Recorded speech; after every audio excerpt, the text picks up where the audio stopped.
మిలాదుల్ నబీ అంటే ఏమిటి భయ్? చాలామంది మిలాదుల్ నబీ రాగానే అంటే మిలాదుల్ నబీ అంటే ముహమ్మదు రసూలుల్లాహ్ సల్లల్లాహు అలైహి వసల్లం గారి పండుగ రోజున పుట్టినరోజు సందర్భంగా పండగ జరపడం, పగలంతా ర్యాలీలు చేయడం, డప్పు డమారాలు డీజేలు పీజేలు అన్నీ పెట్టుకుంటూ ట్రాఫిక్ జామ్ చేయడం, మేమే ఆయన ప్రేమికులమంటూ జోబులకు ఇంత నోటీసులు గరిపించుకుని ఊరంతా తిరగడం, రాత్రిపూట కానీ పగలు పూట కానీ నమాజులే చెయ్యకుండా రాత్రి భోజనాలు వడ్డించి రాత్రంతా జాగారము చేసుకోవడమేనా మిలాదుల్ నబీ అంటే? అదేనా మిలాదుల్ నబీ అంటే? అల్లాహ్ రసూల్ సల్లల్లాహు అలైహి వసల్లం గారు అంటున్నారు, అల్లా ఏదైతే చెప్పినాడో నేను దాన్ని అనుసరిస్తున్నాను, నేనేదైతే అనుసరిస్తున్నారు మీరు దానిని అనుసరించండి. అంతేగాని మేము మహమ్మద్ ప్రవక్త మీద ప్రేమతో రాత్రిపూట బాజా భజంత్రీలు చేశాం, డీజేలు పెట్టాం, డాన్సులు వేశాం, రాత్రంతా జాగారాలు చేశాం, పెక్కుటమార గజకర్ణ గోకర్ణ విద్యలతో కూడినటువంటి ఇంద్రజాల మహేంద్రజాలమైనటువంటి తత్వాలను పూర్తి చేశాం, పెద్ద పెద్ద మటన్ ముక్కలు పెట్టి బిర్యానీ పెట్టి నోట్లో కుక్కాం, మాకంటే ప్రేమికులు ఉన్నారా? ఇలాంటి వారు ముహమ్మదు రసూలుల్లాహ్ సల్లల్లాహు అలైహి వసల్లంకు నిజమైన ప్రేమికులు కాదు కాదు కాదు ఉంటుంది ధర్మం. మరి ఎవరు నిజమైన ప్రేమికులు అల్లాహ్ రసూల్ సల్లల్లాహు అలైహి వసల్లం గారి కంటే? అల్లాహ్ సుబ్హానహు వ తఆలా ఖురాన్లో అల్ ఇమ్రాన్ అనేటువంటి ఒక సూరాలో అల్లాహ్ సుబ్హానహు వ తఆలా చెప్తున్నాడు, ఓ నా ప్రవక్త వారికి చెప్పు.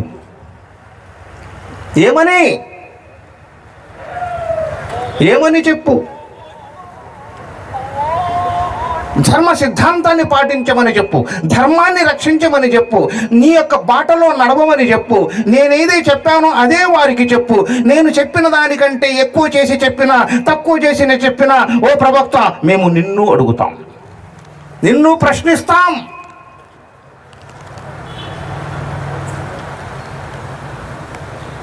అల్లాహ్ రసూల్ సల్లల్లాహు అలైహి వసల్లం గారి ఉల్లేఖనం, ఎవరైతే నమాజులు చాలా మందిని చూస్తుంటాం నమాజులే చదవరు కానీ ప్రవక్త సల్లల్లాహు అలైహి వసల్లం గారి పండగలు వచ్చినా ఇంకేం వచ్చినా అబ్బో అబ్బో మామూలుగా ఉండదు, ఎంజాయ్మెంట్. మామూలుగా ఎగరరు. ఏమనంటే అల్లాహ్ రసూల్ సల్లల్లాహు అలైహి వసల్లంకి మొహబ్బత్ దారో హైరే హమ్ బే. ఒకవేళ నువ్వు నిజంగా ముహమ్మదు రసూలుల్లాహ్ సల్లల్లాహు అలైహి వసల్లం గారిని మనస వాచ కర్మణ సిద్ధాంతాలకు అనుగుణంగా నువ్వు ప్రేమిస్తుంటే వారు చెప్పిన సందేశం నమాజుని స్థిరపరచు. అల్లాహ్ రసూల్ సల్లల్లాహు అలైహి వసల్లం గారు అంటున్నారు, జో నమాజ్ నహీ పడేగా वो कभी मुसलमान नहीं बनेगा. हमें जुम्माకు పడితే బా లేట్గా వచ్చేది ఫాస్ట్గా పోయేది, మీరు జుమ్మాకి నమాజ్కు జాగ్రత్త హోయి చెప్పుకోవడానికైనా కాస్త ఉండాల బుర్ర.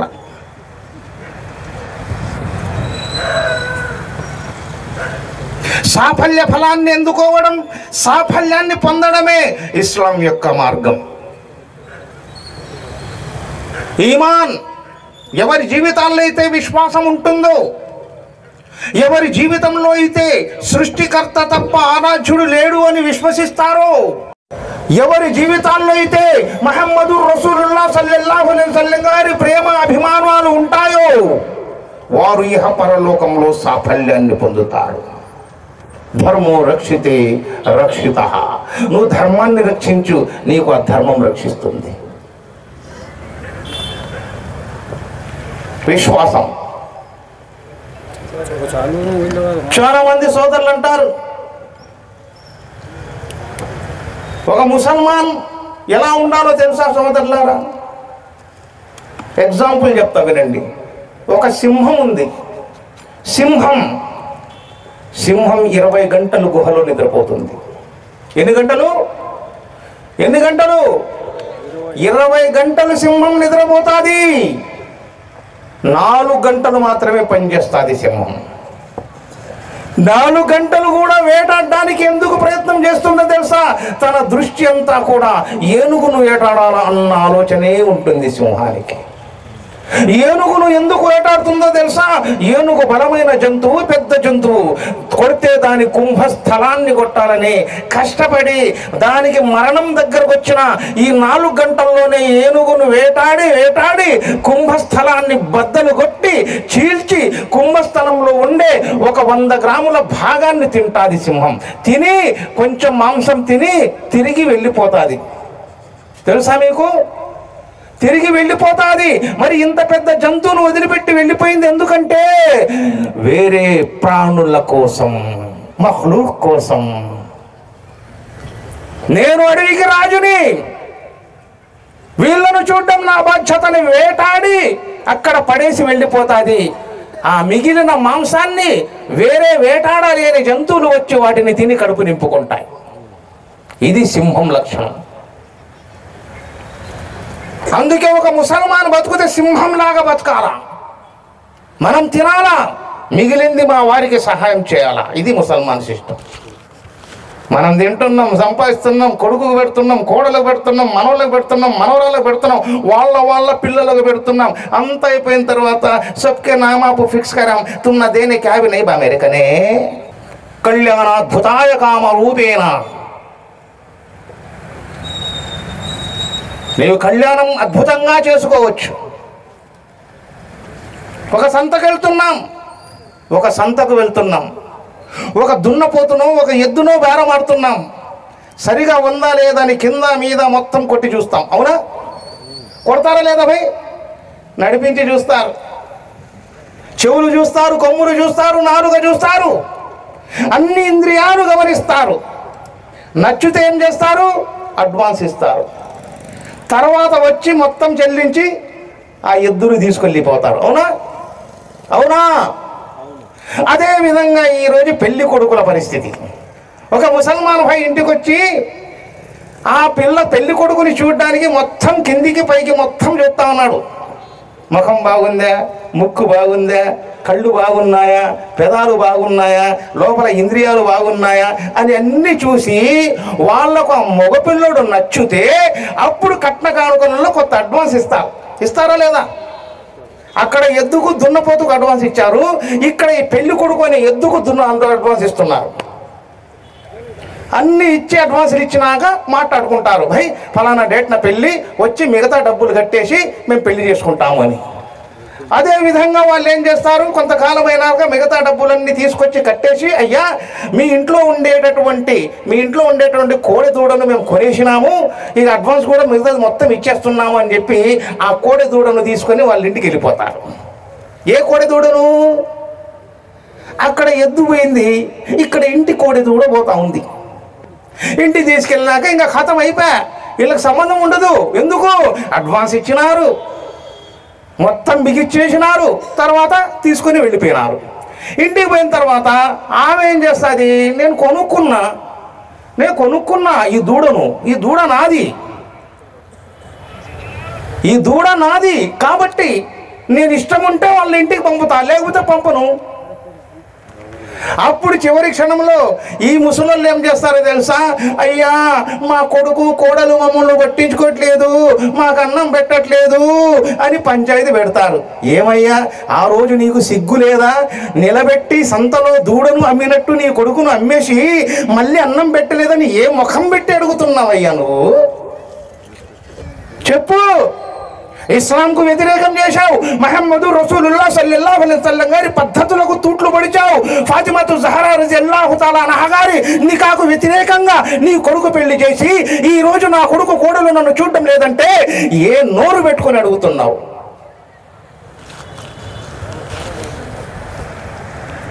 సహాబాలు పని చేశారా? ఈ కోడెదూడ గారి ఇంట్లో వాళ్ళు వచ్చి చూస్తుంటే జర గొడవ అనగానే టక్కులు వేసి వినబడతాడు, జర చల్బా అంటే టిక్కు టిక్కు టిక్కు, జర మూఖోలబా అంటే అని తిరుగుతాడు. ఎందుకంటే ఇంకా డౌట్, నేనేమన్నా పలుకుతానో లేదో డౌట్. రేటు పలకాలంటే దూడ బాగుండాలి కదా, అందుకు. ఇంకా కొంతమంది దూడలు ఉంటాయి, ఆ దూడలకు బలి మేకప్ చేస్తారు కింద పైకి మొత్తం. ఏం కర్మ సార్, ఏం కర్మ ఇది మాకు, ఏం కర్మ ఇస్లాంకు. మరి కొంతమంది ఏం చేస్తారంటే ఇంక ఈ దూడ వాళ్ళ ఇంటికి వెళ్ళిపోయింది, కొన్నారు అంతే, కథం. తల్లిదండ్రులకు సంబంధం లేదు. ఏ తల్లిదండ్రులైనా మీ ఇంట్లో ఉండే దూడలు నమ్మేస్తే ఫీల్ కాండి, అయ్యా మా దూడను నమ్మేసినాం, ఇంకా సంబంధం లేదని. మీరు ఏమన్నా పోయి ఉన్నదో వృద్ధాశ్రమంలో దాక్కోండి, తినండి, పండండి, అంతే.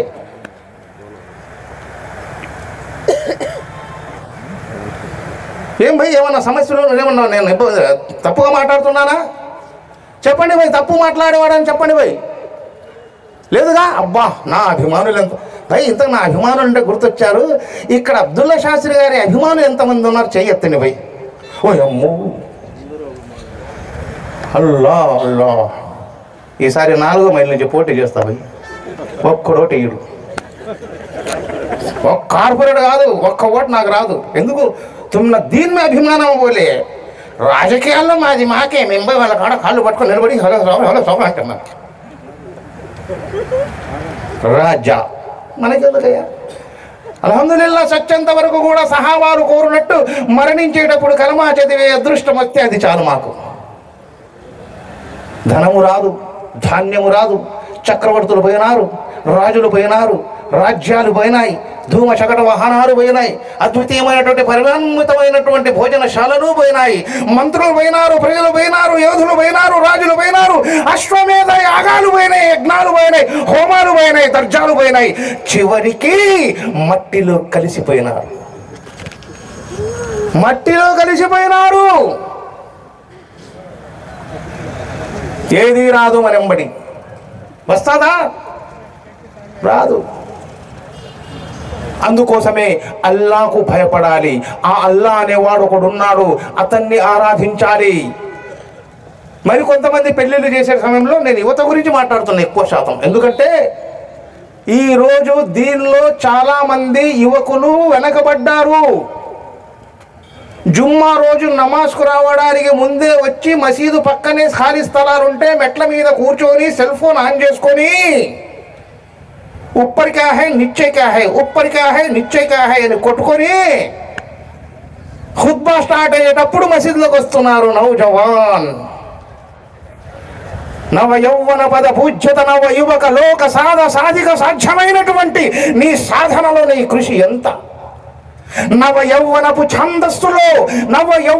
ఛాందస్సులో నీ ముఖ కవళికలను బట్టి అవలీలగా అర్థము గాంచిన నీ అందచంద మాధుర్య మకరంద మోహిత రహితమైనటువంటి నీ యౌవనాన్ని ఏ క్రమమున ఖర్చు పెట్టుచుంటివి సోదరా? ఆధ్యాత్మిక చింతన, ధార్మిక బోధన లేని ఈ జీవితం అవసరమా? లేదే, కారాదే. అద్భుతమైనటువంటి మహిమాన్విత బోధన గాంచిన ఖురాన్ గ్రంథాన్ని ఒక నవ యువకుడు పఠించిన ఆ గ్రంథ సారభ్య సౌలభ్య సమపేత సాహిత్యమును దొరికి సంగీత పదజాలంబుతో తోడవగా నువ్వు నేల మీద నిలబడగా మరణానంతరము ఆ అల్లా సుబ్హాన తాలా నిన్ను ప్రశ్నించగా ఏమి సాధన సమకూర్చదవు సోదరా? చెప్పు. నీ యవ్వనాన్ని ఏ మార్గంలో ఖర్చు పెట్టావంటే ఏం చెప్పగలవు సోదరా? నీ వృద్ధాప్యాన్ని ఏ రూపానికి ఖర్చు పెట్టావంటే ఏం చెప్పగలవు సోదరా? నీ బాల్యమును దేని కొరకు ఖర్చు పెట్టావంటే ఏం చెప్పగలవు సోదరా? నీ కౌమారపు దశలో ఏమి దేనికోసం ఖర్చు పెట్టావంటే మా దగ్గర ఏమి సమాధానం ఉంది సోదరా? అకుంఠిత దీక్షా సంపదలతో తులతూగుతూ తేలియాడుతూ ఉన్నటువంటి చివరి సహాబాలైనటువంటి వారు అల్లాను వేడుకున్నారు. ఓ అల్లా, మాకు దునియాలోనే సాఫల్యాన్ని ఇచ్చావు, మరి ఆఖిరత్లో ఏమిస్తావంటే అల్లా సుబ్హాన తాలా అంటున్నాడు, ఓ సహాబాలారా, మీకు దునియాలోను ఆఖిరత్లోను రెండిట్లో సాఫల్యాన్ని ప్రసాదించాను. మీ కష్టం, మీ బాధ, తినడానికి తిండి లేక, కట్టడానికి బట్ట లేక, ఉండడానికి వసతి లేక, ఆకలి కొని కడుపుకు రాళ్ళు కట్టుకున్నప్పుడు ఓ సహాబాలారా, మీ బాధను నేను అర్థం చేసుకున్నా. నా కోసము నేను పెట్టే పరీక్షల కోసం నిలబడ్డారు సహాబా రలియల్లాహు తఆలా. అలాంటిది నేను మీకు సాఫల్యం ప్రసాదించలేనా? ఏం మాట! ఎన్నో కష్టాలు సహాబా రలియల్లాహు తఆలా నూల జీవితాల్లో. తినడానికి తిండి లేదు, కట్టడానికి బట్ట లేదు, ఉండడానికి వసలేదు. అయినా ఏ రోజు అల్లాహను వదిలిపెట్టలేదు, ఏ రోజు అల్లా యొక్క పరీక్షలకు నిలబడ కష్టపడ్డారు, ఏ రోజైనా కానీ అల్లా కోసమే పని చేసినారు, ఏ రోజైనా తినడం అల్లా కోసం తిన్నారు, పడుకోవడం అల్లా కోసం పడుకున్నారు, చావడం అల్లా కోసం చచ్చారు సహాబాలు. బయాన్లు వింటాం, రాత్రంతా బయాన్లు వింటాం, పొద్దున్నే ఫజర్ నమాజ్ మర్చిపోయి ఇంట్లో పడుకుంటాం. ఎందుకు నమాజ్కు రాలేదయా అంటే रात को बयान होगा तक 11 बजे बा और दालेम से बिरयानी खा को घर को है तो 2 घंटे पकड़ा नींद लग रहे, अभी कहाँ उठता है 4 बजे. काम क्रोध मोह लोभ मदमश्चर्यार्थ భయానక లోలిత కల్లోలిత పీడిత గోత్ర గాత్ర శౌర్య దుర్గమ్మలు కలిగినటువంటి ఈ దేహమందు మనము ఎంత కష్టపడుచుంటిమో అర్థము గాంచుచుంటిరా సహోదరులారా. ఏదో ఒక రోజు ఏదో ఒక చోట ఏదో ఒక పూట ఈ దేహం పోవాలి, ఈ జీవం పోవాలి. ఏం చేస్తున్నాం మనం ఒక్కసారి ఆలోచించండి. అల్లాహ్ రసూల్ సల్లల్లాహు అలైహి వసల్లం గారు చెప్పినారు, నువ్వు సంపాదించిన దాంట్లో కొంత భాగమన్నా నీ పక్కన ఉండే పేదవారికి పంచు. బజార్లో వెళ్తున్నాం, ఒక ముసలావిడ అట్టి పండ్లు పెట్టుకొని ఉంది, ఒక 10 జతలో 10 డజన్లో ఒక 20 డజన్లో పెట్టుకొని ముసలావిడ ఎండకు ఎండి కూర్చొని ఉంది, తల మీద ఒక వస్త్రం కప్పుకొని. పోయేటోళ్ళని అడుగుతుంది, అయ్యా అట్టి పండ్లు కొనండి అయ్యా, అయ్యా అట్టి పండ్లు కొనండి అయ్యా. కార్లలో వెళ్తున్నాం, ఆమె వైపు చూస్తున్నాం, ఆమె పడే బాధను చూస్తున్నాం, ఆమె మాట్లాడే మాటను వింటున్నాం, కానీ ఆమె వైపు చూస్తూ ఏం చెప్పినా వినపడకుండా ముందుకే వెళ్తున్నాం. ఒకవేళ ఆగామా రేట్ అడుగుతాం, ఎంతమ్మా కిలో, డజన్ ఎంతమ్మా, అయ్యా డజన్ 50 రూపాయలయ్యా, డజన్ 40 రూపాయలకి. ఎండలో ఎండుతూ ఒక 20-30 జతలు అరటికాయలు అమ్ముకునే ఒక ముసలావిడ దగ్గర బేరం చేస్తున్నాం కారులో నుంచి దిగి. అదే ఒక పాన్ షాప్ దగ్గరికి వెళ్ళి సిగరెట్ ప్యాకెట్ ఎంత 170 రూపాయలు, ఫోన్పే మారినా चप्पल से मारता, फोन पे मारना चप्पल से मारना. అదే మన సోదరులు ఇంకా కొంతమంది ఉంటారు, ఎక్కడ డింగు డింగు డింగు కోటర్కి ఎత్తావా 280, అదేవా బేరం ఆడరు, మందు దగ్గర ఆడరు, పొందు దగ్గర వాడరు, గుండు దగ్గర వాడరు, ధూపదీపాల దగ్గర వాడరు, నైవేద్యాల దగ్గర వాడరు. కానీ ఇలాంటి పేదవారి దగ్గరకు వచ్చినప్పుడు మాత్రం బేరం ఆడతాము. ఆమె మనసు ఎంత బాధపడుతుందో, తూ దొంగన బట్ట, ఈడు కొనేది లేదు పోయేది లేదు అని లోపల ఏడ్చుకుంటా పోతా ఉంటుంది. మన దగ్గర డబ్బులు లేవా, ఒక 50 రూపాయలు పెట్టి 4 జతలు కొనండి, 4 డజన్లు కొనండి, ఇంటికి తీసుకెళ్ళండి, 4-5 200 ఆమెకి ఇవ్వండి. మీ ఇంటికి అరటి పండ్లు తీసుకెళ్ళకపోతే ఆ అరటి పండ్లు వెళ్ళి పోయే దారిలో ఎవరికైనా పేదలకు పంచిపోండి, పుణ్యం పురుషార్థం రెండూ దక్కుతాయి. అలా చేయం. బేరమాడి ఇంటికి వెళ్ళి పిల్లంతా చెప్తాం, మాకే బుడి మౌతా బేసి హేతో व्यापार कर कर को 4 जतावे 40 रुपये कमा. अब्बा कितना अच्छा करे मेरा मरद అని ఈమె అంటది. అంటే పేదవాళ్లకు సతాయిస్తుంటే పెళ్ళానికి ఇష్టమే. సమాజ నిర్మాణం నీ ధ్యేయంగా, సకల జనుల సౌభాగ్యం నీ లక్ష్యంగా ముందుకెళ్దాం. వెళ్దామా ఇన్షాల్లా, వెళ్దామా? అందుకే అన్నారయ్యా, అల్లాహ్ సుబ్హానహు తఆలా మనలాంటి వారికి ఎక్కడ ఉన్నా ఏమున్నా ఒక దేశాన్ని ఏర్పాటు చేశాడు, ఒక ప్రాంతాన్ని ఏర్పాటు చేశాడు, ఒక మానవత్వాన్ని ఏర్పాటు చేశాడు, మానవ సమూహాన్ని ఏర్పాటు చేశాడు, మానవ సమాజాన్ని ఏర్పాటు చేశాడు. 18,000 ప్రాణులలో అత్యుత్తమమైనటువంటి మానవ జాతిలో మమ్మల్ని సృష్టించాడు. అల్హమ్దులిల్లా. అల్లాహ్ నీకు ఎలా కృతజ్ఞతలు తెలుపుకోవాలి? ఒక కుక్కగా పుట్టించి ఉంటే కాపలా కాసుకుంటూ బతికేవాళ్ళమే, ఒక పందిగా పుట్టించి ఉంటే పెంట తింటూ బతికేవాళ్ళమే, ఒక చీమగా పుట్టించి ఉంటే నడిచే వాళ్ళ కాళ్ళ మార్గాన్న చెప్పు కింద నలిగి చనిపోయేవాళ్ళమే, ఒక సరీసృపంగా పుట్టించి ఉంటే నీళ్లలో ఎక్కడో అదిమి చచ్చిపోయే వాళ్ళమే, ఒక విష సర్పంగా పుట్టించి ఉంటే ఒకడో చేతిలో చచ్చేవాళ్ళమే. కానీ అల్లా వీటన్నింటి మీద మాకు ఉత్తమమైనటువంటి మానవుని జన్మను ప్రసాదించే వల్ల ఈ జన్మ సార్థకం, ఈ జన్మ బహుజన హితం. ఈ జన్మ సామర్థ్య బలం, ఈ మానవ జన్మ అత్యుత్తమమైన అమోఘమైనటువంటి కార్యనిర్వహాన్ని సాధించగల సర్వ సృష్టిని తెలియచేసే గొప్పతనాన్ని మాకు ప్రసాదించిన మహోన్నత దాత, మహోన్నత విధాత అల్లాహకు సర్వ సకల కృతజ్ఞతలు చెందుగాక. ఆమీనండి భయ్. సో అందుకోసమే ఇవన్నీ చేస్తున్నాం.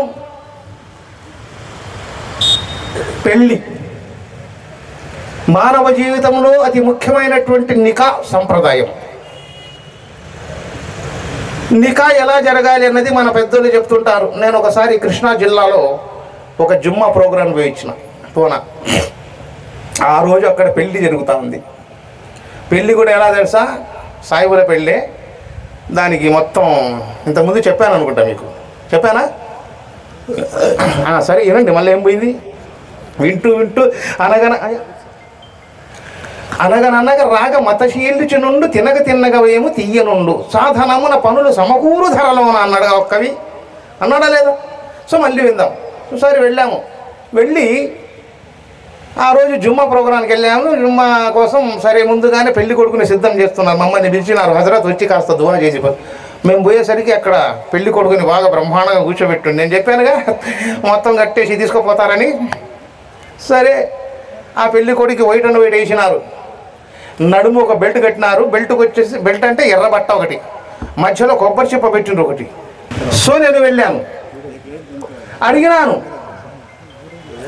ఏందబ్బా ఇదంతా ఎటు చేస్తున్నారంటే ఆ మధ్యలో ఒక కొబ్బరి చిప్ప పెట్టిండ్రు. పక్కన అడిగిన, ఏంది ఇంత లావు బయటకు వచ్చింది ఇది అని.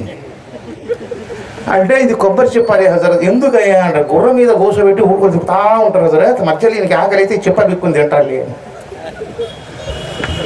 ఓహో, సాయిబులు ఇట్ట కూడా చెప్తారా అంట. మరి చేతికి ఒక కంకణం కట్టినారు ఇక్కడ ఇక్కడ ఇక్కడ కుడి చేతికి. ఇంతకుముందు తెలంగాణ సీఎం కల్వకుంట్ల చంద్రశేఖరరావు కంకణం కట్టుకునేవాడు. అట్ట ఈ పెళ్లి గుడికి కట్టినారు. ఇవన్నీ బాగా చేతుల్లో కత్తి ఇట్టారు ఒకటి. ఈ కత్తి ఎందయ్యా అంటే, ఇప్పుడు పెళ్లి చేసుకుని భార్య దగ్గరికి వెళ్తాడు, ఇద్దరు యుద్ధం ఎవరు పడితే ఆ గెలవడానికి కత్తి అంట. ఆహా, బాగానే ఉందయ్యా లక్షణం. ఇక ఊళ్ళో తిప్పుతా ఉన్నారు మనోడికి. ఇది వేశారు ఒకటి దట్టి, ఏంది ఇది, షేరా అంట. షేరా అంట. అందులోకైనా పాట పడుతున్నాడు. షేరాను పట్టుకొని షాన్ బడి హై షేరీకి అప్పు పాట చూడండి. వాళ్ళు పాడుకుంటారు. ఏంటంటే ఆయన సంతోషం కోసం ఈ పాట అంట. ఎందుకయ్యా ఇప్పుడే పాడుతున్నామంటే, రేపు పోయినాక పాడే అవకాశం ఉంటుందో లేదో హజరత్ అందుకు అంటుంటాం. చేశారు. ఇంకా మన ఫ్రెండ్స్ ఉంటారు మధ్యలో డీజేలు. మీకు తెలుసుగా, మా సాయిబులలో కూడా చాలామంది పిల్లలు ఏం చేస్తున్నారంటే, అల్లా క్షమించగాక మన ఫ్రెండ్ పెళ్ళికి పిలిచారనుకోండి, అరే మామ క్యారీ మామ క్యాత హైరీ క్యారీ బుడ్డి అంటా ఉంది. ఇంకా వేసుకున్నాక ఎగరాల. డీజే సెంటర్లు అవుతున్నారు, ఎగురుతున్నారు. వానికి ఏమో అర్థం కావడం లేదు. గుర్రం మీద కూర్చోబెట్టి తీసుకుని పోతా ఉన్నారు. ఆయాసం వస్తూ ఉంది. మధ్యలో వాడు ఒక్కడి అరే ఝపకరే అంటాడు. ఏమింత బాధ. అంత అయిపోయినాక, నమాజ్ అయిపోయినాక మేమందరం వెళ్ళినాము. అతనికి తండ్రి లేడు. ఏందయ్యా ఇది, ఏం చేసేదంటే అని అంటాడు, జిందగీ మీ ఏక్ బారీ ఇట్లా షాది కర్లేనేకా అందో అంట. అబ్బో, అంటే నీకు దీని తెలియదు, విశ్వాసం అంటే ఏందో తెలియదు, ఈమాన్ అంటే ఏందో తెలియదు, అర్హత అంటే ఏందో తెలియదు, నికా అంటే ఏందో తెలియదు, అల్లాహ్ రసూల్ సల్లల్లాహు అలైహి వసల్లం గారి యొక్క పద్ధతి తెలియదు, ఫాతిమతు జహరా రజియల్లాహు తఆలా అన్హా గారి నికా ఎలా జరిగిందో తెలియదు, హజరత్ అలీ రజియల్లాహు తఆలా అన్హు గారికి మెహర్ ఎవరు కట్టింది తెలియదు, ఆ నికా సందర్భంలో వారి మధ్య జరిగిన సంభాషణ తెలియదు. ఇవన్నీ తెలియదు. జిందగీ మే ఏక్ బార్ లేవు జీ. ఒక ముసల్మాన్ మార్గదర్శకుడై నిలబడవడి. ఒక ముసల్మాన్ కష్టాల్లో ఉన్న ఏ కులమైన, మతమైన, వర్ణమైన, వర్గమైన వారికి సహాయం చేసిన వాడే ముసల్మాన్. అవునా? ఒక తల్లి, ఒక చెల్లి, ఒక భార్య, వీళ్ళందరూ ఎవరు? మనకు జన్మనిచ్చినటువంటి తల్లి. మర్చిపోతున్నామా లేదా? చాలామంది ఆడవాళ్ళని అడుగుతారు, అమ్మా ఒకవేళ ఆడవాళ్ళు ఇక్కడికి వచ్చి ఉంటే నేను ఒక మాట అడుగుతా, మీరు భర్తతో స్వర్గానికి వెళ్ళాలనుకుంటున్నారా? మీరైతే ఏం చెప్తారు భయ్? మీరే ఆడవాళ్ళు అనుకోండి, సారీ కొట్టకాకడప చెప్తున్నా, భర్తతో స్వర్గానికి వెళ్ళాలనుకుంటున్నారా? చెప్పండి భయ్, భర్తతో స్వర్గానికి వెళ్ళాలనుకుంటున్నారా? వెళ్ళాలిగా.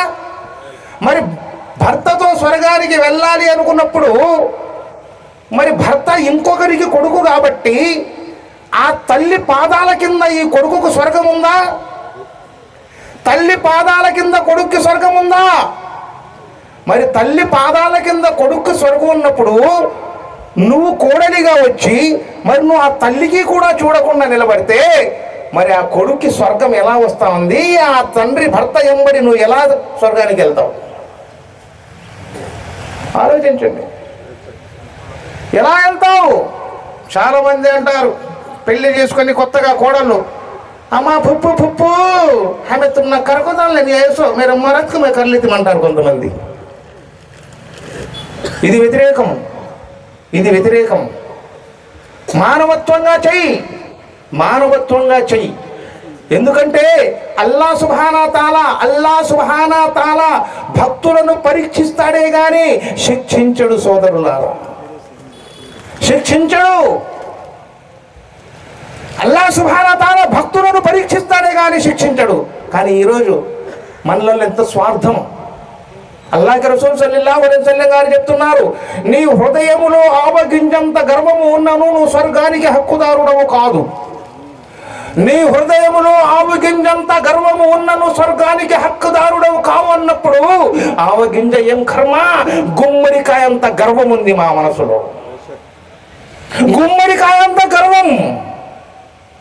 జనమోహిత జన సమోహిత జన సమ్మేత జన వ్యతిరేకత భావార్థ జాలముతో కూడిన ఈ మానవ జీవితాన్ని స్పృహ తప్పిన మానవ లోకంలో అడుగు పెట్టనివ్వక, మానవ సమాజాన్ని మేల్కోలవనివ్వక, మానవ మృగాలుగా మారుతూ మానవ దేహాలను తింటూ మానవ యొక్క మానాలను భ్రష్టుపరుచున్న ధనమధాంధ మోహితకార భుజాయుక్తాయుక్త అద్భుతగాంచిన ఈ దేహ దారుఢ్యమును ఎలా నిర్మించగలవు? ఎలా పుణ్యాలు సంపాదించగలవు? ఏ విధంగా అల్లా మార్గంలో నిలబడగలవు? పెద్దలందరూ చూస్తున్నారు, పెద్దలందరూ చూస్తున్నారు, పెద్దలందరూ చెబుతున్నారు, పిల్లలందరూ వింటున్నారు.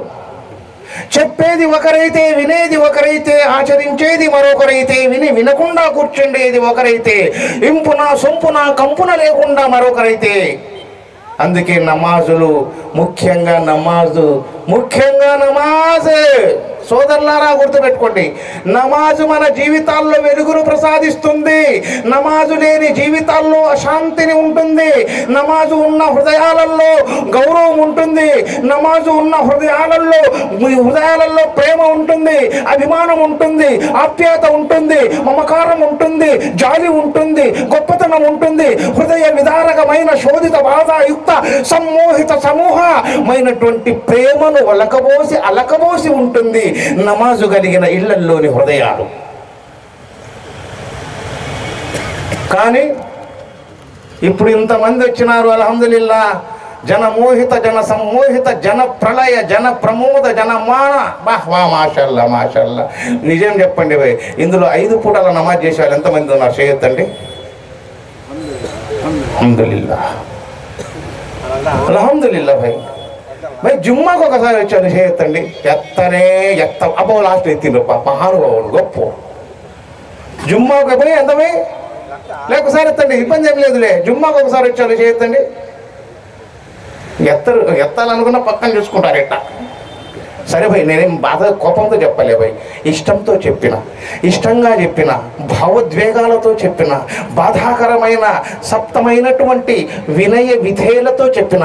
ఒక ముస్లింగా మీరు కోప్పడితే నేను తట్టుకోలేను, నేను నిలబడలేను. ఎందుకంటే అందరికంటే ముందు అల్లా నాకు శిక్షిస్తాడు. ఎందుకంటే తోటి ముస్లిం సోదరుడు బాధ పెట్టినా అతను నరకాగ్నిలో దహించబడతాడు.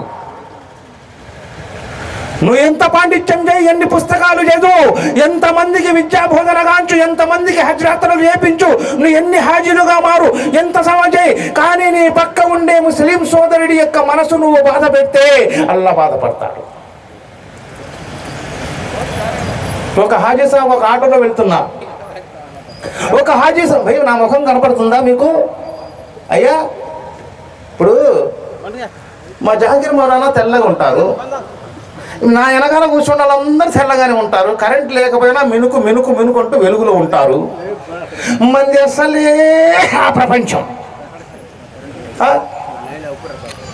మరి లైట్లు తీస్తే నా ముఖం కనపడుతుంది మీకు?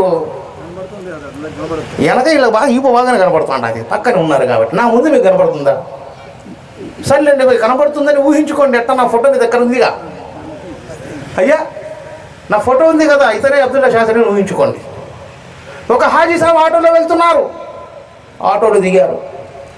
ఆటో డ్రైవర్ ఇష్టంగా అభిమానిస్తున్నాడు. హాజీ సాబ్ నాకెంత గౌరవం ఉంది, హాజీ సాబ్ మిమ్మల్ని ఎంత గౌరవిస్తున్నారు హజ్ చేసి వచ్చినందుకు, నాకు సంతోషంగా ఉంది. అందరినీ చూస్తుంటే మీకు వాళ్ళంతా మర్యాద ఇస్తున్నారు, చూస్తుంటే నాకెంతో గౌరవం ఉంది హాజీ సాబ్ అని చెప్పి ఆటో డ్రైవర్ సంబరపడుతూ ఒక చోట దించాడు. ఒక చోట దించిన తర్వాత, హాజీ సాబ్ నా గురించి దువా చేయండి, మిమ్మల్ని చూస్తుంటే నేను హజ్ చేయాలనే కోరిక పుడుతుంది, కాబట్టి దువా చేయండి, నేను హజ్ చేస్తానన్నాడు. ఈ మాటలు ఎన్ని పక్కన ఉండే ఆటో డ్రైవర్ వింటున్నాడు, పక్కనే ఉన్న ఆటో డ్రైవర్ వింటున్నాడు. విని अस्सलाम वालेकुम हाजी साहब अన్నారు. वालेकुम अस्सलाम बेटा. हाजी साहब आपका नाम क्या नाम है అన్నారు. मेरा नाम हाजी मस्तान बेटा అన్నారు. मेरा नाम हाजी मस्तान बेटा అన్నారు. हाजी साहब मेरे మీ పేరు आपका नाम क्या नाम बेटा అన్నాడు. నా పేరు నమాజీ మస్తాన్ అన్నారు ఆయన. అరే ఏ క్యా హై నామ్? అరే ఏడికెళ్ళి వస్తుంది రా భయ్, ఈ పేరు వస్తుందా? నమాజీ మస్తాన్ అనే పేరు ఉండదరా భయ్. అదేంటి హాజీ సాబ్, ఏం నమాజీ మస్తాన్ పేరు ఉండకూడదా అన్నాడు. అరే ఎలా ఉంటుంది నమాజ్ అనే పేరుకి ముందు నమాజ్ ఎట్లా ఉంటుంది రా భయ్ అని అంటే, అప్పుడు ఆటో డ్రైవర్ ఫ్రెండ్ అంటున్నాడు, హాజీ సాబ్ మీరు ఎన్నిసార్లు హజ్ చేశారు అన్నాడు. ఏక్ బార్ కరాం బేటా అన్నాడు. హాజీ సాబ్ एक बार हज कर को हाजी साहब बोल के तोका लगे, 5 वक्त की नमाज पढ़ता हूँ, क्या मैं नमाजी बोल के तोका लगा ले सकता नहीं? నువ్వు హాజీ సాబ్ నిన్ను చూసి నా మిత్రుడు హజ్ చేయాలనే కోరిక పుట్టింది, కానీ ఒక నమాజీని చూసి బేనమాజీకి కోరిక రాకూడదా నమాజ్కు రావాలని? మనం హజ్ గురించి బాగా ప్రచారాలు చేస్తాం, నమాజ్ గురించి తక్కువ చేస్తున్నాం. ఇప్పుడు కూడా మనం చేసే పని అల్లాహ్కి ఇష్టమై ఉండాలి, దునియా కోసం ఏది చేయకూడదు. 10 నిమిషాలు కూర్చోగలుగుతారా? నోటితో చెప్పాలా? అయ్యా కూర్చుంటారా? గట్టిగా చెప్పాలి, కూర్చుంటారా? వా వా వా వా వా అల్లాహ్ సుబ్హానహు తాలా మీకు నాకు ఆయుర ఆరోగ్యైశ్వర్యాలతో పాటు ఇహపర లోకాల్లో సాఫల్యాన్ని ప్రసాదించాలి. మరియు అల్లాహ్ కోసం అల్లాహ్ యొక్క మార్గంలో చనిపోయేటప్పుడు కలమా చదివే అదృష్టాన్ని అల్లాహ్ ప్రసాదించాలి. ప్రతి ఒక్కరూ కూడా కుల మత వర్ణ వర్గ లింగ వివక్షలు లేకుండా ప్రతి ఒక్కరూ సోదర సమానత్వ భావాలతో కలిసి మెలిసి జీవిస్తూ ఇహలోకంలో ఉండంగానే పుణ్యాలు సంపాదించుకుంటూ పాపాల నుంచి దూరంగా ఉంటూ పుణ్య మార్గంలో నడుచుకుంటూ వెళ్ళి అల్లాహకు సాఫల్యం ప్రసాదించమని వేడుకుందామా? ఇన్షాల్లా. చూడండి పిల్లలు కూడా ఇన్షాల్లా నేర్చుకున్నారు. ఇకపోతే నమాజ్ గురించి చెప్పాను. ఇంకొక మాట నౌజవాన్ల గురించి ఇంకో మాట చెప్తున్నా భయ్ ఇన్షాల్లా. నేను పదే ఎక్కువ శాతం నౌజవాన్లకి మాట్లాడుతుంటా. తల్లిదండ్రి ఉన్నారు, గుర్తుపెట్టుకోండి. ఇక్కడ నౌజవాన్లు ఎంతమంది ఉన్నారు చేయొద్దండి. నౌజవాన్లు 50-60 సంవత్సరం ఉన్నాడు చేయొత్త కాకండి, ఇంకా మూమెంట్ ఉందేమో మీకు. నౌజవాన్లు అంటే పెళ్లి కాని వాళ్ళు ఎంతమంది ఉన్నారు చేయొత్తండి భయ్. అల్హమ్దులిల్లా. వీళ్ళు మీకు ఇచ్చే ఒక చిన్న సజెషన్ ఏంటంటే సోదరులారా, దయచేసి ఫోన్ను తక్కువగా వాడండి. హలో, ఫోన్ తక్కువగా వాడండి. మీకు ఈ మధ్య చాలామంది నేను గమనించిన ఒక 5 సంవత్సరాల కింద ఎవరన్నా ముసల్మాన్ భాయికి ఫోన్ చేస్తే అస్సలాం అలైకుం హజరత్, అస్సలాం అలైకుం అమ్మీజాన్, అస్సలాం అలైకుం అబ్బాజాన్ అనేవాళ్ళు కుర్రోళ్ళు. ఇప్పుడు అలా చెప్పట్లే, ట్రెండ్ మారింది. ఎవరన్నా మాట్లాడాలంటే ఏం చెప్తున్నారు భయ్? ఏం చెప్తాండ్రు? బా hello hello bro, hello bro, Harihara Veeramalla में क्या मारा ब्रो? कौन मारा तुम्हारा दादा? हूं ना पुष्पा 2 में अर्जुन है क्या? शाला क्या तुम्हारी चिच्चा हूं ना? बोलो भाई। नहीं मेरा फेवरेट ब्रो अंट ब्रो, हलो ब्रो, ब्रो अंटे ब्रदर ब्रोकरा। ఆలోచించండి ఒకసారి. ఉచ్చరణం స్థితి పవిత్రతేనం పూజ్య. నీ ఉచ్చారణని బట్టి నీ స్థితిని, నీ ప్రభావాన్ని గుర్తుపెట్టగలుగుతారు. నీ మాటని బట్టి, నీ విలువని బట్టి. నా హీరో పవన్ కళ్యాణ్, నా హీరో బాలకృష్ణ, నా హీరో అల్లు అర్జున్. పిచ్చివాడా, నీ హీరో అల్లు అర్జున్ కాదు, నీ హీరోయిన్ సమంత కాదు, నీ హీరో పవన్ కళ్యాణ్ కాదు, నీ హీరోయిన్ కాదు. నీకు నిజమైన హీరో, నీకు నిజమైనగా ఇష్టపడేవాడు, నీ కోసం ప్రాణత్యాగాలు చేసేవాడు, నిన్ను అభిమానించేవాడు, నిన్ను ప్రేమించేవాడు, నిన్ను ఎదిగించేవాడు, నీ భవిష్యత్తు కోసం పాటుపడేవాడు, అవసరమైతే నీ కోసం ప్రాణత్యాగాలు చేసేవాడు. అది నీ తండ్రి. నీ తండ్రి నీ జీవితంలో నీకు హీరో. నీ తండ్రి నీ జీవితంలో నీకు హీరో. నీ తండ్రిని వదిలిపెట్టి ఇంకొకని నా హీరో అంటే నీ తండ్రి తంతాడు నీకు. ఇస్లాం అదే చెప్తా ఉంది. ఇంకా నీ ఫ్యాషన్ హీరో ఎవరన్నా కావాలంటే మహమ్మదు రసూలుల్లాహ్ సల్లల్లాహు అలైహి వసల్లం గారు. వారి ఉచ్చారణ నీ ఉత్తేజం, వారి శిరులు, వారి కురులు నీ యొక్క ఆరాటం, నీ పోరాటం, నీ ధాతృత్వం, నీ మనోభావాలు, వారి నడకకు నీకు మార్గం, వారి మాట నీకు మార్గం, వారి ఆట నీకు మార్గం, వారి ప్రయాస నీకు మార్గం. నువ్వు చేసే ప్రతి పని ప్రవక్త సల్లల్లాహు అలైహి వసల్లం గారు చేసిన పద్ధతిని చేస్తే అప్పుడు నీకు హీరో ఆయన అవుతాడు. టోపీ పెట్టండి అయ్యా అంటే మసీదులోకి వచ్చేటప్పుడు టోపీ పెడతాం, మసీదు నుంచి బయటకు కూడా తీసి జోబులు పెడతాం. ఇంకా నౌజవాన్లు కొంతమంది సెంటర్లో పెడుతున్నారు టోపీ. సెంటర్ ఏందయ్యా అంటే టోపీ. చాలా మంది చూస్తున్నాం. అల్లాహ్ రసూల్ సల్లల్లాహు అలైహి వసల్లం గారి పద్ధతుల్లో టోపీలు పెట్టండి, కనీసం నమాజ్ పెట్టారు. మనం టోపీ పెట్టుకొని సిగ్గు పెడతాం, ఇంకొకరు మాత్రం టోపీ వల పెడతాం. కార్యం జరుగుతూ ఉంది. ఒక ఎమ్మెల్యేనో ఎంపీనో లేకపోతే ఇంకొకరినో పిలిచాం, వాళ్ళు వస్తారు, మా ప్రోగ్రాంకి వస్తారు. రాగానే ఎవరో ఒకరు మాలల్లో ఏం చేస్తారు భయ్? ఏం చేస్తారు? మౌలానాలు అంటే చేయలే, మనోళ్ళు ఏం చేస్తారు భయ్? రాగానే ముందు గప్ప వెతికి టోపీ తీసుకొని పోయి నెత్తి మీద పెడతారు. ఏంటంటే మసీదులోకి వచ్చేటప్పుడు టోపీ పెట్టుకో.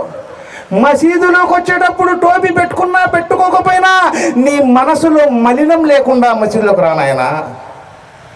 నీ మనసులో కుళ్ళు బుద్ధి పెట్టుకునే మసీదుకి ఎందుకు నాయనా?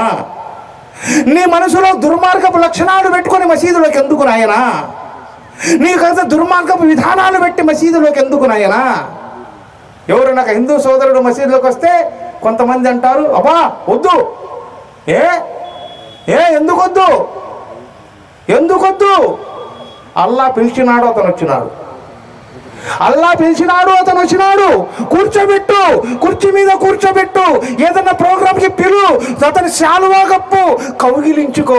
అల్లాహ్ రసూల్ సల్లల్లాహు అలైహి వసల్లం గారు అన్నారు, నువ్వు అతనికి కౌగిలించుకో, అతను సంబరపడతాడు, కళ్ళంబడి నీరు గారుస్తాడు. అతని స్నేహితులతో చెప్పుకుంటాడు, అరే నా స్నేహితుడు పిలిస్తే మసీదుకి వెళ్ళాను, నన్ను హక్ చేసుకున్నాడు, నాకు శాలువా ఇచ్చినాడు, నా కళ్ళకు నీళ్ళు వచ్చినాయిరా. అది రా స్నేహితం. రాగానే టోపీ నెత్తి మీద పెట్టేది, సలాం కర్ ఎడ సలాం ఎత్తని. ఇది వద్దు సోదరులారా. ఇస్లాం చెప్తుంది ప్రతి ఒక్కరిని ప్రేమించండి. తల్లిదండ్రుల కోసం ప్రాణత్యాగాలు చేసిన కొడుకులు ఉన్నారు, కానీ ఇస్లాం ప్రాణత్యాగం కోరుకోదు. గుర్తుపెట్టుకోండి. సేవ కోరుకుంటుంది. తల్లిదండ్రులు ముసలి వాళ్ళే ఉన్నారు. నీ కొడుకుకు ఏం కావాల్సింది? ఆ అమ్మ ఏం చేస్తుందో తెలుసా? అమ్మ నాకు ఇది కావాలనగానే ఆ కొడుకు కోసం ఎంతో కష్టపడతా ఉంది. ఎవరైనా ఒక తల్లి తన బిడ్డను కనేటప్పుడు తను పడ్డ బాధలు, తను పడ్డ కష్టాలు, తను పడ్డ నొప్పులు తలుచుకుంటే జీవితంలో నాకు బిడ్డలే వద్దు అని, అసలు పెళ్ళే వద్దని అనుకుంటుంది సోదరులారా. కానీ ఆ కష్టాలు పడి తెలిసి కూడా మళ్ళా నాకు బిడ్డలు కావాలని కోరుకొని మళ్ళీ కష్టాలకు ప్రారంభం చేస్తుంది. అది తల్లి సోదరులారా, అది తల్లి. తల్లి దగ్గరికి వెళ్ళండి, తల్లిదండ్రుల మధ్యలో కూర్చోండి, ఇద్దరి చేతుల భుజాల మీద చేతులు వేయండి. ఎలా ఉన్నావమ్మా, ఎలా ఉన్నావు నాన్న? తల్లి ముసలావిడ పండుకొని ఉంది, కాళ్ళ దగ్గరికి వెళ్ళి కూర్చుందాం, తల్లి కాళ్ళు పట్టుకుందాం, కొంచెం సేపు ఒత్తుదాం. ఎంత సంతోషపడుతుందో తెలుసా తల్లి? అరే నా కొడుకు ఈ వయసులో నా కాళ్ళు ఒత్తుతున్నాడు, ఇది చాలు నాకంటారు. తండ్రి దగ్గర పక్కన కూర్చోండి, తండ్రి భుజం మీద చేయి వేయండి. నాన్న మా కోసం ఎండకు ఎండావు, చలిలో వణికినావు, మమ్మల్ని ప్రయోజకుల్ని చేయడానికి నీ యవ్వనాన్ని మొత్తం ఖర్చు పెట్టినావు నాన్న. నాన్న ఇప్పటి నుంచి నీకేం కావాలో కోరు, కష్టపడకుండా చూసుకుంటామని ఆ తండ్రి చేతులు పట్టుకోండి, రెండు చేతులు. తండ్రి తల మీద చేయబెట్టి మసాజ్ చేయండి, ఆ తండ్రిని హగ్ చేసుకోండి. ఆ కొడుకు ఈ వయసులో నన్ను ఇంతగా ప్రేమిస్తున్నాడా అని ఆ తండ్రి సంతోష గర్వంతో మునిగిపోతాడు. మీరు తీసుకెళ్లి పంచపక్ష ప్రమాణాలు పెడితే తల్లిదండ్రులకు ఇష్టపడరు. ఆప్యాయతతో అనురాగాలతో వాళ్ళని దగ్గర తీసుకోండి. వారి యవ్వనం మొత్తం మన కోసం ఖర్చు పెట్టినారు, వారి ఆశలు మొత్తం మన కోసం ఖర్చు పెట్టుకున్నారు, వారి కోరికలు అనగదొక్కుని మమ్మల్ని ప్రయోజకుల్ని చేశారు. సహోదరులారా, ఇలాంటి తల్లిదండ్రుల్ని మరిచిపోయిన కొడుకు నిజంగా నరకాగ్నిలో కాలిపోతాడు, దహించబడతాడని ఇస్లాం చెప్తుంది. ఈ రోజుల్లో ఎవరండి? నువ్వు చదువుకునేటప్పుడు 2000 షర్ట్ ఎదుకో, ప్యాంటు నీ తండ్రి ఇప్పిస్తే బయటికి వెళ్ళి 100 మందితో చెప్పుకుంటున్నా, బయటికి వెళ్ళి ఫ్రెండ్స్తో చెప్తారే 2000 రే మేరా ప్యాంట్ షర్ట్ 2000 రే మామా 2000 రే అంటారు. అదే నీ తండ్రి ముసలివాడైనప్పుడు నీ తండ్రికి 200 పెట్టి చొక్కా కుట్టిస్తే ఆ చొక్కా వేసుకొని సంతోషంగా నడుచుకుంటూ వెళ్ళి తన ఫ్రెండ్స్తో చెప్పుకుంటారు, అరే నా కొడుకురా నాకు చొక్కా కుట్టించాడు. 2000 పెట్టి ఇప్పిస్తే నీ తండ్రి పేరు నువ్వు చెప్పరా, 200 పెట్టి కుట్టిస్తే నీ పేరు 100 మందికి చెప్తున్నాడు నీ తండ్రి. అది తండ్రి గొప్పతనం. ఈరోజు వచ్చిన పిల్లల మాటలు విని, అంటే అందరు కాదు, వినేసి మనం ఎంత ఇబ్బంది పెడుతున్నాం జనాలకు ఆలోచించండి, ఎంత ఇబ్బంది పెడతాం తల్లిదండ్రులకు ఆలోచించండి. తల్లిదండ్రి ప్రార్థన లేనిదే, తల్లిదండ్రుల హీరోయిజం మన జీవితాల్లో లేనిదే మనం ఇంత వాళ్ళం అవుతామా సోదరులారా? అవుతామా? ఒకవేళ ఆ రోజే ఈ మగ పిల్లలోడు పెద్దవాడై మాకు అన్నం పెట్టడని తెలిసినా, మమ్మల్ని చంపేస్తాడని తెలిసినా, ఆ తల్లి ఒక తల్లి వెళ్ళి కష్టంగా పడి కింద యాక్సిడెంట్ అయి చనిపోతూ కింద ఉంటే తన కొడుకే యాక్సిడెంట్ చేపిస్తాడు. నీకు తెలుసు ఈ సీన్. చేపించి కింద పడి ఉంటే హాస్పిటల్ని తీసుకెళ్ళి హాస్పిటల్లో ఉంచిదే, ఆపరేషన్ చేయాలమ్మ నీకంటే నా విషయం వదిలేయండి అయ్యా, ముందు నా కొడుకు ఎలా ఉన్నాడు చెప్పండి. చివరి శ్వాస వరకు కొడుకు కోసం ఆరాటపడే తల్లిదండ్రులు ఉన్నంత వరకు ఈ ప్రపంచంలో మాకు ఎదురే ఉండదు సోదరులు. ఇది రావాలంటే మా జీవితాల్లో ప్రేమతత్వం రావాలి, అనురాగాలు రావాలి, ఆప్యాయతలు రావాలి, మమకారాలు రావాలి, కుల మతాలకు దూరంగా ఉండాలి, మానవ సమాజమే ఉత్తేజమైందిగా భావించాలి, మానవ సేవ కోసం పాటుపడాలి, పేదవారి అభ్యున్నతి కోసం ఆరాటపడాలి, ఎవరైనా ఆపదలు ఉంటే ఆదుకోవడానికి ఇష్టపడాలి, ఎవరన్నా ఆకలి కొని ఉంటే అన్నం పెట్టాలనే ఆలోచన రావాలి, ఎవరన్నా కష్టకాలాల్లో ఉంటే కడ తీర్చాలని ఆలోచించుకోవాలి, వారికి సహాయం చేయాలని ఆలోచించుకోవాలి. మనతో చూస్తూ మన పక్కన ఉండే మక్కుడు వేరే ప్రాణులను కూడా చూసుకుంటుండడమే ఇస్లాం యొక్క మానవత్వ ధర్మం. నీ పక్కన ప్రాణి ఉంది ఒకటి, దానికి ఎంతో కొంత చేకూర్చు. సో కాబట్టి సోదరులారా, నాకు ఇచ్చిన సమయం ముగిసింది గడువు. సో కాబట్టి అల్లాహ్ సుబ్హానహు వ తఆలా మీకు నాకు అందరికీ ఇహపర లోకాల్లో సాఫల్యాన్ని ప్రసాదించాలి, మరియు చెప్పేదానికంటే వినేదానికంటే ఆచరించడంలో ప్రాధాన్యత ప్రసాదించాలి.